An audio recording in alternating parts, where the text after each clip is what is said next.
درود بر شما. سبحان هستم و توی این کانال قصد دارم شروع بازی‌هایی که توی سایت chess.com وجود داره رو به زبان فارسی شرح بدم. این کار رو با شروع بازی محبوب ایتالیایی شروع می‌کنم. شروع بازی که از سطح مبتدی تا سوپر استاد بزرگی بازی میشه و توی این ویدیو به ایده‌ها، دام‌ها و اشتباهات رایجی که برای هر دو مهره سیاه و سفید وجود داره پرداخته شده. بریم که شروع کنیم. بازی با حرکت E4 شروع میشه. کلاسیک ترین پاسخ سیاه حرکت E5 هست. اسب خونه F3 گسترش داده میشه و به پیاده مرکزی سیاه حمله میکنه. سیاه هم میتونه با گسترش اسبش به خونه C6 از پیاده مرکزیش دفاع کنه. یکی از تثبیت شده ترین شروع بازی روی لوپس هست که قرنها بین استاد بزرگ‌ها بازی میشده و فیل به خونه B5 میاد. ولی خب ما قصد داریم روی شروع بازی ایتالیایی با یک تاریخچه غنی و یک پایه استراتژیک خیلی قوی تمرکز کنیم که شاخصش فیل به خونه C4 هست. سیاه میتونه با گسترش اسبش به خونه F6 دفاع دو اسب رو انتخاب کنه و سفید رو تحریک کنه به حمله کبد سرخ شده.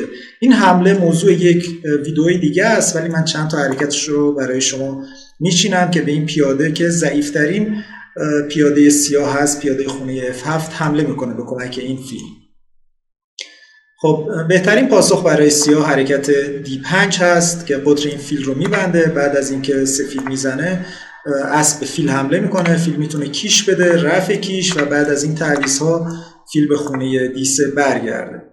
خب برگردیم سر واریانت خودمون. سیاه اگه از همچین حمله‌ای بترسه و بخواد دفاع کنه، دو تا حرکت ضعیف داره که من دو تا حرکت رو به شما میگم که از انجامشون خودداری کنیم. یکی از این حرکت‌ها حرکت H6 هست که بخواد مانع حرکت اومدنی اسب این خونه بشه و این خونه رو یه جورایی پوشش بده، و یا اینکه فیلش رو بخواد به خونه E7 بیاره که این خونه رو ساپورت کنه، که دوتاشو با سفید میتونه با حرکت پیاده D4 پاسخ بده که یک ابتکار عمل خیلی خوبی رو میتونه تو مرکز به دست بیاره. خب قوی ترین حرکت برای سیاه اومدن فیل به خونه C5 هست و این خونه رو کنترل میکنه که سفید به راحتی نتونه D4 کنه. اینجا دقت کنید که سفید نداره G5 کنه. چرا؟ چون که خیلی راحت سیاه با وزیر میزنه. سفید میتونه با حرکت نرمال D3 ادامه بده، سیاه هم به گسترش اسبش ادامه bده و آماده قلعه رفتن بشه. دقت کنید دوستان، اگه اینجا سفید بخواد حرکت اسب G5 رو انتخاب کنه، خب من این رو بچینم و بخواد به ضعیفترین خونه سیاه حمله کنه، خب یه مقدار شاید ترسناک به نظر بیاد، ولی سیاه خیلی راحت میتونه قلعه بره و از پیادهش دفاع کنه. اگر سفید بخواد اشتباهش رو ادامه بده و این پیاده رو بگیره، سیاه میتونه با رخ پس بگیره، با فیل بزنه، با شاه پس میگیره. از نظر متریالی درسته که یک رخ و یک پیاده با دو تا سوار سبک اسب و فیل برابرن، ولی خب همونجور که نوار ارزیابی رو میبینین تقریبا برتری دو پیاده رو برای سیاه نشون میده.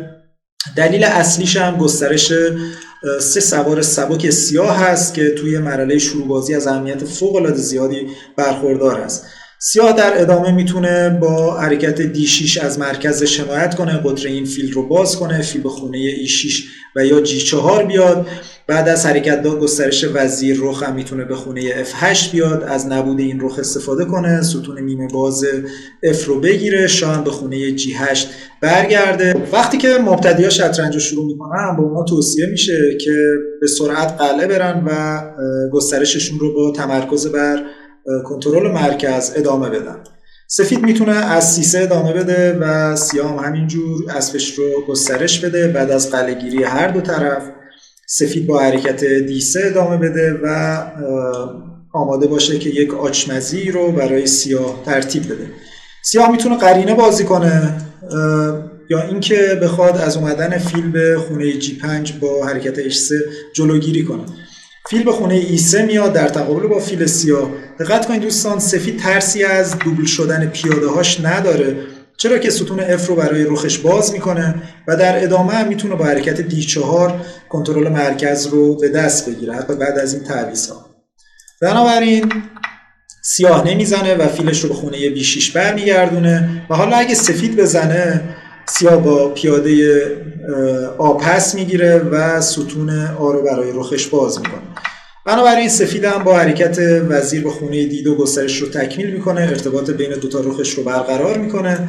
سیاه هم میتونه اینجا D6 کنه و بخواد فیلش رو فعال کنه. خب ما میایم اینجا H3 میکنیم، ممانعت میکنیم. حالا اگر سیاه بخواد E6 کنه، باز هم همون وضعیت برای سفیدم تکرار میشه. سفیدم فیلش رو برمیگردونه و بعد از اومدن وزیر به خونه D7 ارتباط رخا برقرار میشه و هر دو طرف میتونن با آوردن رخاشون به ستونهای D و E گسترششون رو تکمیل کنن و یک وضعیت قرینه ای رو شاهد هستیم. یه روش معموله برای هر دو طرف تا با درک اولیه از دستورالعمل‌های شروع بازی ادامه بدن. اینجا اگر سفید بخواد قلعه بره، ما متوجه میشیم که به تأخیر انداختن قلعه میتونه ارزشمند باشه. سیاه اینجا میتونه با حرکت D6 از مرکز حمایت کنه و انعطاف پذیر باقی بمونه، قطر این فیلش رو باز کنه. اگر سفید هم بخواد D3 رو انجام بده، سیاه میتونه اسب رو پین کنه. سفید هم اگر بخواد همین سناریو رو ایجاد کنه برای سیاه و بخواد اسب سیاه رو پین کنه، سیاه میتونه با یک حمله قدرتمند اسبش رو به خونه D4 بیاره و یک فشار مضاعفی رو به این اسب وارد کنه. همونجور که میبینین تنها وزیر و پیاده مدافع این اسب هستن. ممکنه سفید هم تصمیم بگیره همین سناریو رو بازم تکرار کنه و به اسب پین شده سیاه حمله کنه. چیزی که خیلی مهم هست اینجا اینه که سفید قلعه رفته و سیاه قلعه نرفته. خب اینجا حرکت قویی که برای سیاه وجود داره اینه که از سوال بپرسه که آیا میخوای به خونه E3 برگردی یا اینکه میخوای اسب رو بزنی. در هر دو صورت یک مقدار برتری رو میبینیم به نفع سیاه هست.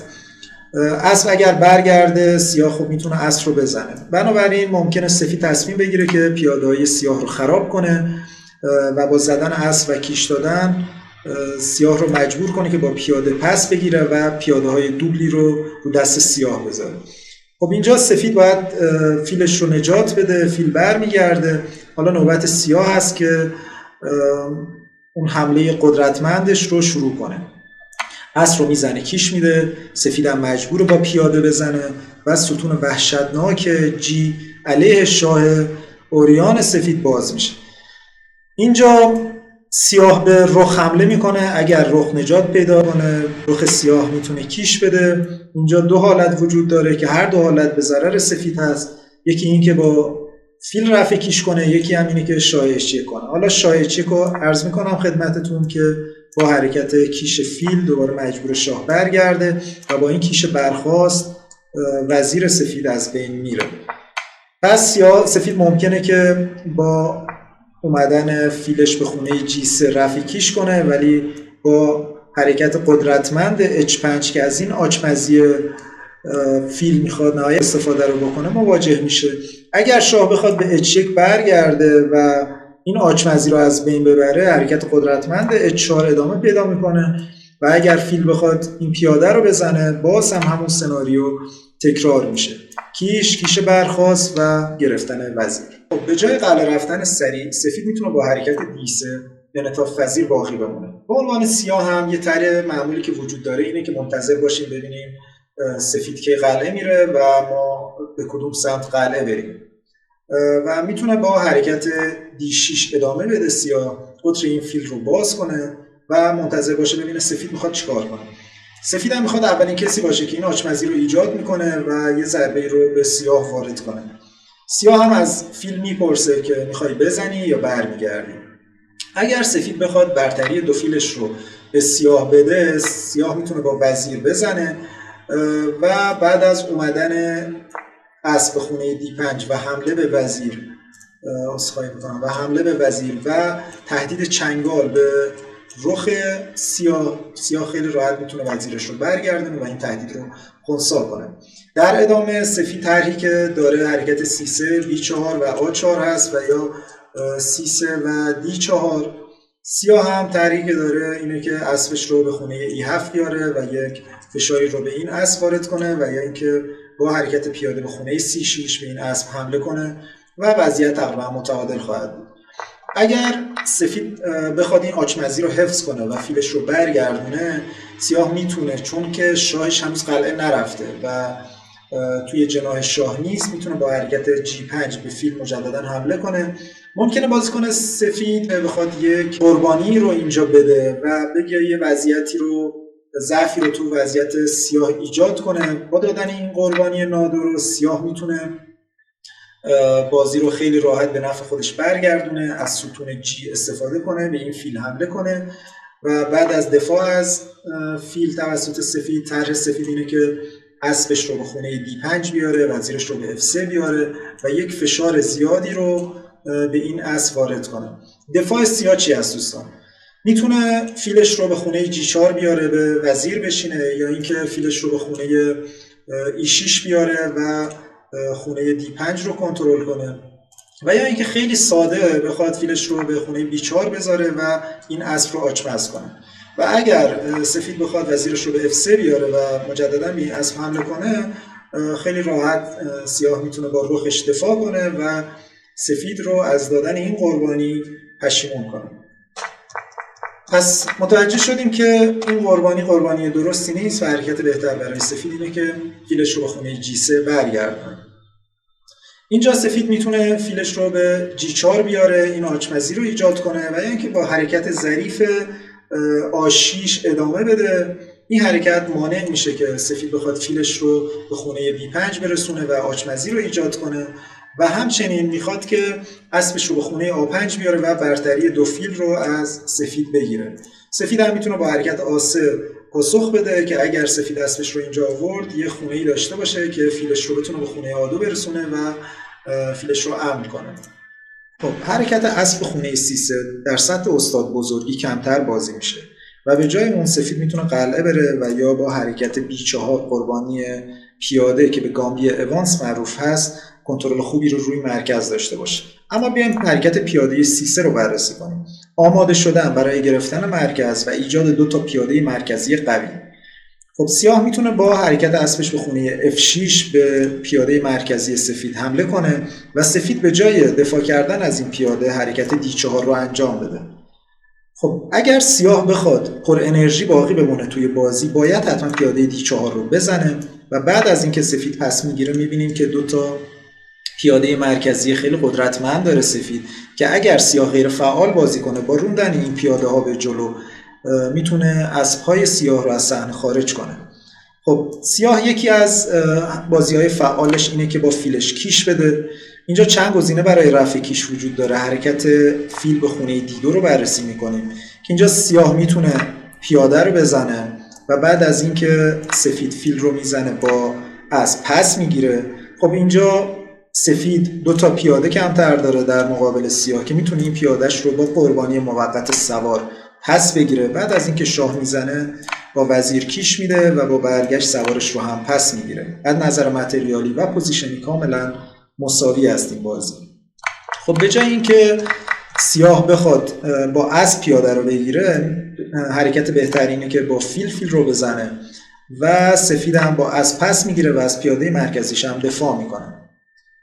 خب اینجا خیلی مهمه که سیاه اکتیو باقی بمونه و حتما حرکت D5 رو انجام بده و به این دوتا پیاده مرکزی سفید حمله کنه.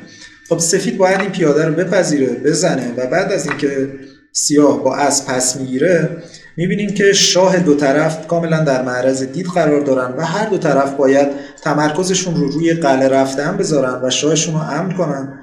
ولی خب یک شاخه تند و تیز دیگه هم وجود داره، اونم اینه که حرکت وزیر به خونه B3 است، فشار مضاعف به این اسب که با حرکت اسب به خونه A5 پاسخ داده میشه. خب اگر سفید علاقه به تعویض فیل ها نداشته باشه میتونه با حرکت اسب B به خونه D2 رفع کیش کنه. سیاه هم اینجا میتونه پیاده E4 رو شکار کنه و از شر یکی از این دوتا پیاده مرکزی سفید راحت بشه و آماده حرکت D5 بشه که سهم برابری رو از مرکز به دست بیاره. هرچند سفید هم میتونه با حرکت D5 فضا رو کنترل کنه و گسترش خودش رو تکمیل کنه. اینجا حرکت فعالتر برای سفید حرکت اسب خونه C3 است. سیاه اینجا باز هم پیاده E4 رو با اسب میزنه. اینجا دقت کنید دوستان، حرکت وزیر E2 حرکت خوبی نیست که بخواد این اسب رو آچمز کنه، چرا که با حرکت D5 مواجه میشه. سیاه به مرکز حمله میکنه، همه چیز رو دفاع میکنه و ابتکار عمل رو به دست میگیره. آقای گرکو در سال 1620 که یک تحلیلگر ایتالیایی هستن، ایشون یک لاین جالبی رو پیشنهاد میدن و اونم حرکت قلعه هست. اگر سفید بخواد اسب رو بزنه، که وقتی که سفید حالا با پیاده پس گرفت یک پیاده رو بتونه اینجا شکار کنه، لاین یک انجین میگه که فیل رو به خونه آسه بذار و از قلعه رفتن سیاه جلوگیری کن. ولی خود لاین آقای گرکو هم لاین جالبی هست، میگه که وزیر رو به خونه B3 بذار، یک باتری قدرتمندی و علیه پیاده F7 به وجود بیار و در این حال به فیل C3 هم حمله کن. اینجا بهترین حرکت برای سیاه حرکت D5 هست که یک مقدار عقب افتادگیش رو جبران کنه. اما اگر سیاه همچنان طمع کنه و بخواد متریال بیشتری رو به دست بیاره، این لاین آقای گرکو به ما نشون میده که چقدر زمان در مقابل متریال اهمیت بیشتری داره و اینجا سفید میتونه پیاده F7 رو شکار کنه به همراه کیش. بعد از اینکه شاه به خونه F8 اومد، میتونه فیل C رو به خونه G5 بیاره و به وزیر حمله کنه. خب وزیر یه جورایی داره به دام میفته، اسب رو مجبوره که به خونه E7 بیاره و یه بلاکی رو ایجاد کنه. اینجا دو تا حرکت خوب برای سفید وجود داره، میتونه با رخ A1 رو به فیل A1 رو بزنه و یا اینکه رخ E1 بازی کنه و یک فشار مضاعفی رو به همراه فیل به این اسب ایجاد کنه و تهدید حتی گرفتن وزیر رو داشته باشه. اما آقای گرکو باز لاین جالبی رو پیشنهاد میده. حرکت اسب به خونه E5 هست و آماده این هست که فیل به خونه G6 برگرده و وزیر در خونه F7 مات کنه. خب اینجا سیاه اگه این پیاده رو بخواد بزنه، فیل به خونه G6 برمیگرده و آماده کیش و مات در خونه F7 است. سیاه باید این مسیر وزیر رو بلاکه کنه، ولی خب وزیر از خونه F3 وارد میشه و با کیش دادن تقریبا یه جورایی دیگه سیاه کاملا بازنده است و دفاع قابل قبولی نداره. نوار ارزیابی هم همین رو نشون میده. خب اگر با اسب بخواد دفاع کنه، با فیل این فیل زده میشه و سیاه اگر بخواد اسب E5 رو بزنه، با کیش برخاست فیل به خونه E6 مواجه میشه. خب اینجا سیاه باز هم میتونه با فیل رفع کیش کنه، ولی خب سفید میزنه. اگه بخواد با پیاده فیل رو پس بگیره، خیلی راحت با 2 تا کیش این بازی تموم میشه و شاه سیاه مات میشه. و اگر هم شاه رو بخواد جابجا کنه فیل میتونه پیاده رو بزنه، به این رخ حمله کنه و تقریبا میشه گفت شاه سیاه مات شده است.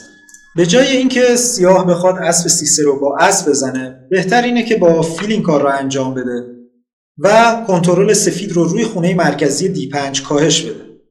خب سفید اینجا حمله مولی رو داره، یه حمله کاملا ماجراجویانه است که پیاده D5 هست و سیاه میتونه فیلش رو به خونه F6 برگردونه و یا یک شاخه تند و تیز که اسب به خونه E5 هست رو انتخاب کنه.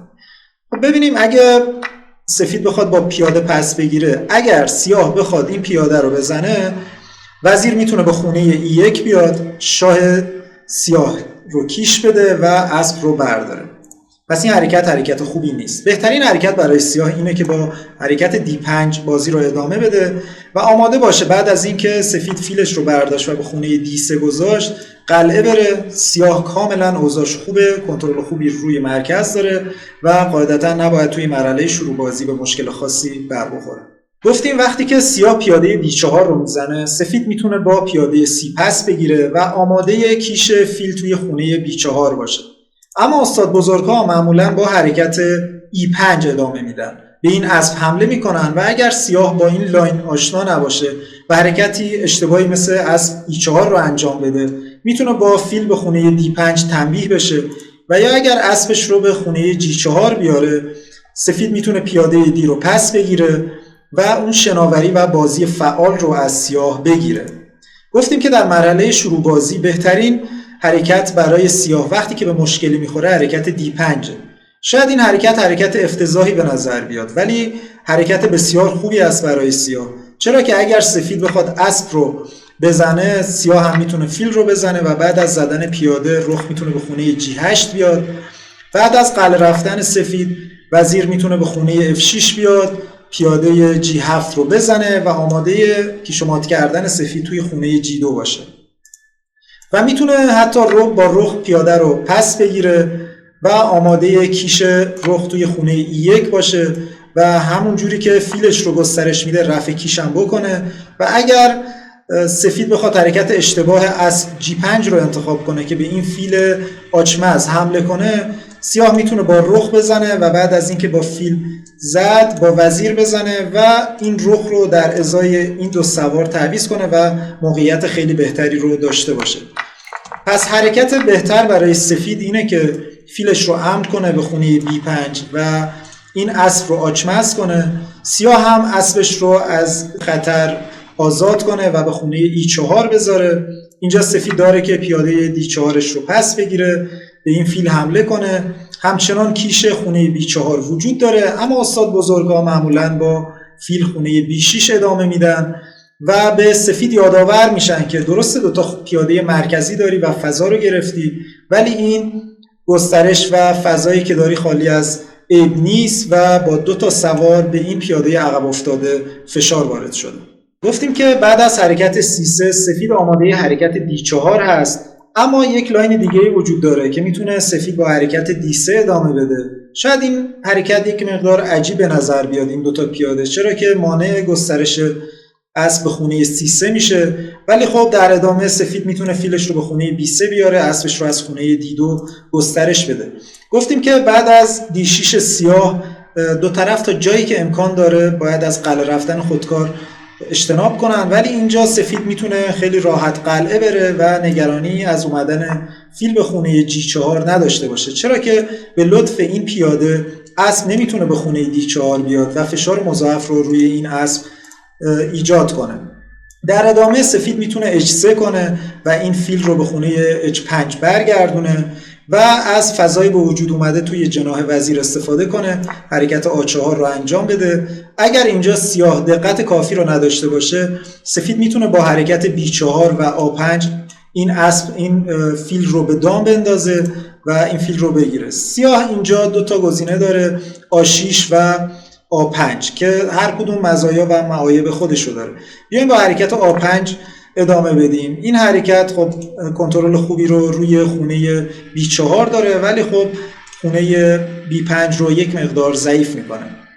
در ادامه سفر آموزنده اسب B شروع میشه، اسب خونه D2 میاد و سیاه قلعه میره. بعد از اینکه رخ به خونه E1 میاد، وزیر هم گسترش داده میشه و اسب خونه F1 میاد و آماده اینه که به خونه G3 بیاد.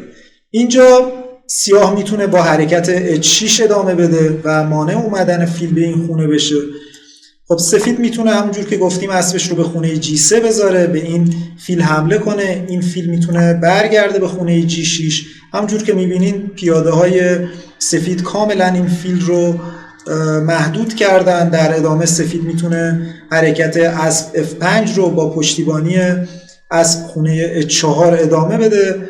این شروع بازی مختص بازیکنان با تجربه بیشتر هست که میتونن بازیکنهای ضعیفتر رو که تو مانورها یک مقدار مشکل دارن با حفظ اکثریت متریال اذیت کنن و شکست بدن.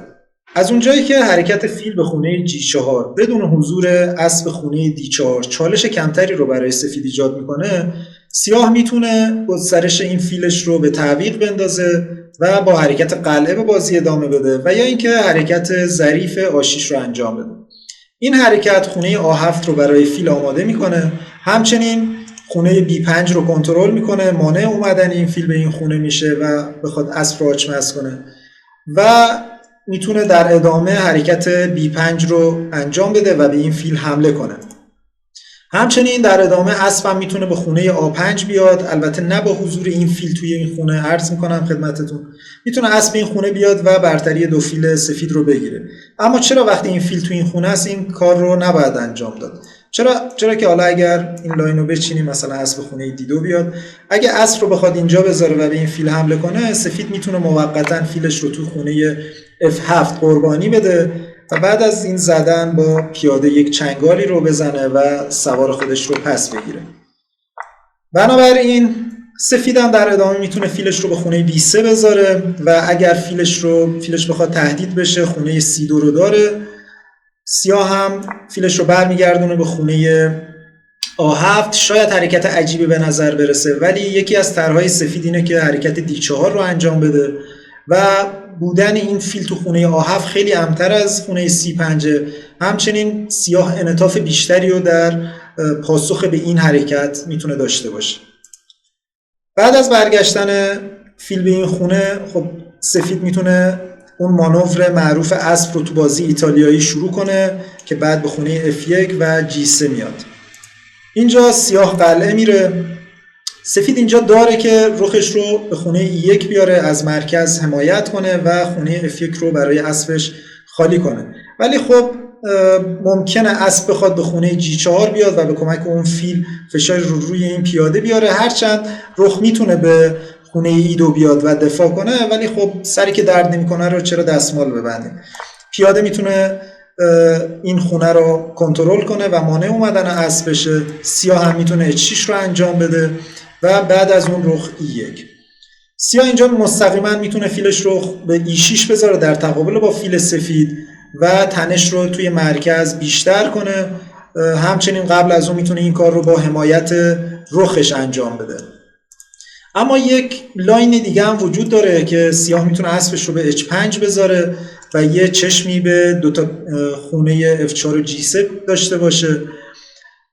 خب حرکت H3 یک مقدار G3 رو ضعیف میکنه. ممکنه سفید بخواد حرکت وحشتناک G3 رو انجام بده که اصلا حرکت خوبی نیست، چرا که علاوه بر این که سیاه میتونه پیاده H3 رو بزنه، با اسب هم میتونه پیاده G3 رو بزنه، چرا که پیاده F2 به واسطه این فیل آچمز هست. پس این حرکت خوبی نیست. همچنین قرار گرفتن این اسب توی قطر وزیر و همچنین بی‌دفاع بودن اسب، ممکنه سفید بخواد از این موضوع استفاده کنه و یک پیاده رو شکار کنه. یاد بگه این پیاده رو میزنم، بعد از اینکه سیاه پس گرفت منم اسب رو میزنم، یک پیاده جلو میافتم. ولی این حرکت خوبی نیست، چرا که وزیر میتونه به خونه H4 بیاد، هم از اسبش دفاع کنه، همین که به کمک این فیلی که تو خونه A7 مخفی شده به پیاده F2 حمله کنه. اینجا سفید همزمان نمیتونه از پیاده F2 و اسبی که اینجا زیر ضربه همزمان از این دوتا مهرش دفاع کنه. در نتیجه ممکنه تصمیم بگیره اسب رو تعویض کنه و سفید بعد از گرفتن پیاده F2 و کیش دادن شاه میتونه به خونه H1 بیاد، بعد سوار خودش رو پس میگیره. اینجا لاین یک انجین میگه که رخ رو به خونه G1 بیار و بعد از این تعویض ها میبینیم که سیاه یک تفاوت جلو هست و از نظر انجین هم اوضاع بهتری رو داره. دیدیم که اسب در E5 گزینه خوبی نیست. گزینه مقبولتر برای سفید اسب F1 هست. اسب این خونه رو ولی نداره به واسطه آچمزی این پیاده، ولی میتونه به خونه H2 بیاد، از اسب دیگه حمایت کنه و نگاهی هم به خونه G4 داشته باشه. همچنین خونه E3 رو داره کنترل میکنه. سیاه هم در ادامه میخواد اسبش رو به خونه F4 بذاره، ولی این کار رو با حمایت وزیرش انجام میده. فیل E3 در تقابل با فیل A7 سیاه و تنش در مرکز بیشتر میشه. اسب F4. اسب اینجا دیگه این خونه G3 رو داره و میتونه اینجا بیاد، و یا اینکه سفید میتونه شاهش رو به خونه H2 بذاره، پیاده H3 رو حمایت کنه و خونه G1 رو برای استفاده سوارای دیگه خالی کنه. ولی مستقیما هم میتونه حرکت D4 رو انجام بده، تنش رو تو مرکز بیشتر کنه، به پیاده E5 حمله کنه. این پیاده دفاع داره به واسطه وزیر. این اسب میتونه به جناح شاه ملحق بشه و یک مانور آموزنده‌ای رو داشته باشه. خونه C6 رو خالی میکنه. در ادامه سیاه میتونه حرکت C6 و D5 رو انجام بده. خب اینجا سفید هم اسبش رو به خونه G3 میذاره، اسب G6. این اسب داره اسب F4 رو حمایت میکنه، میتونه به خونه H4 بیاد و با این اسب هم تعویض بشه. سفید میتونه برتری فضایی رو در جناح وزیر به دست بیاره و یا اینکه فیلش رو به خونه C2 بذاره. شاید این حرکت فعالی به نظر نیاد، ولی از مرکز داره حمایت میکنه و میتونه حرکت اسب F5 رو آماده کنه که فشار بیشتری رو به جناح شاه سیاه وارد کنه. در ادامه سیاه میتونه رخش رو به خونه E8 بذاره و یا اینکه مستقیما حرکت C5 رو انجام بده. و سفید D5 کنه، فضای زیادی رو از سیاه بگیره و به سیاه هم اجازه حرکت C4 رو بده و گرفتن فضای بیشتر.